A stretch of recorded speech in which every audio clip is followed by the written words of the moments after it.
So for many of us, being a strong Black woman or being a strong person wasn't just about a personality trait. It really was survival. It was a survival strategy to navigate people, systems, and so many other things.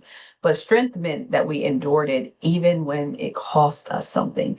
It meant that you were probably hyper focused on protection and how to protect yourself. It meant that you needed to survive the things that are going to go on around you that are out of your control. It meant that you didn't get to rely on other people or have people actually support you in ways that felt healthy and whole. It meant that you were let down and disappointed and often seen and or not seen at all as important in other people's lives. And if nothing else, that's how it felt. So includes being able to accept that we are not blamed for that title. We're not blamed for those historical woes that may have led people to believe that's who we are or what we have to be. But we're not also going to feel shame about it either.